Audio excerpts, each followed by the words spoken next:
we are going to do a book review today.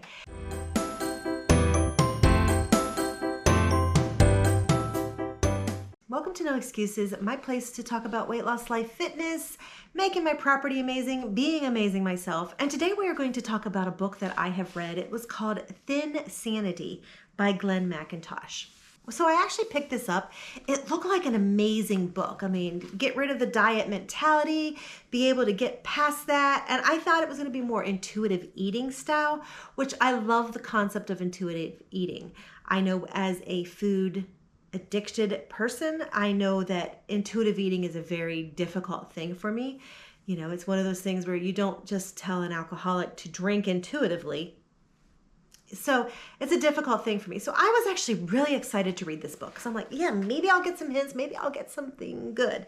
And it started out fabulous. He actually talked about how, you know, when you're reading the book, read the parts that feel good to you.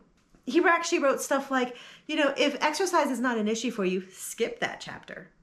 You know, when you're reading, if you are done reading something, move on. And I was like, that's kind of interesting because most authors are like, you need to read every word of my book so you can understand it all. But no, this author was like, no, read what you need, move on when you don't. I was like, that's kind of cool. So I wrote into the actual meat of the book, and it started out with body image, and it started out by talking about the BMI. And I have had a love-hate relationship with the BMI.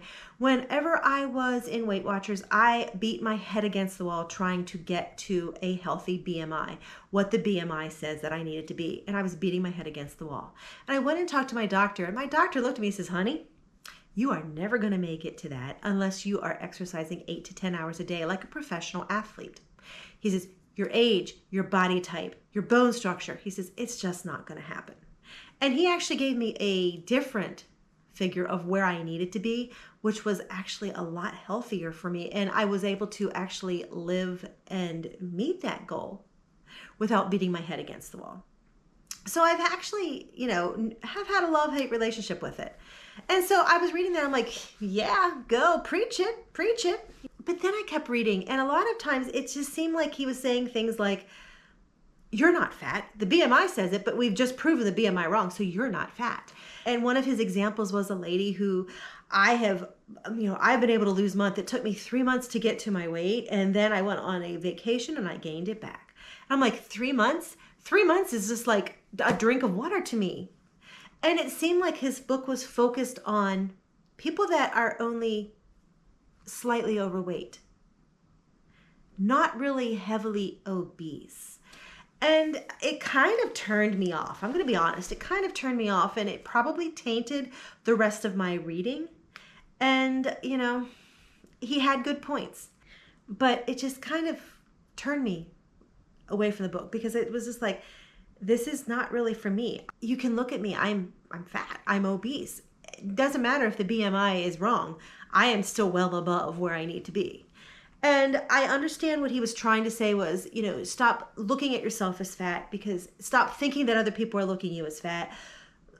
Look at yourself as a human, not as a body size. And I understand that. And that was actually a good portion of that chapter, but it just kind of bothered me that it was just focused for thin people. Like I said, he had good points, he has good hints, he has good tips.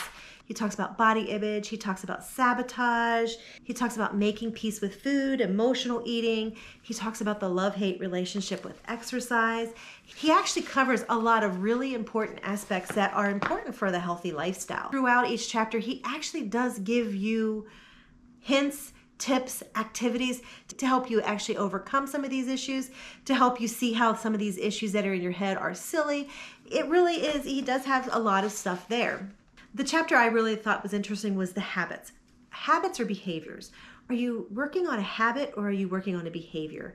Because a habit is something that you're doing subconsciously. A behavior is something that you actually have to think about. So right now I'm talking about my healthy habit of water.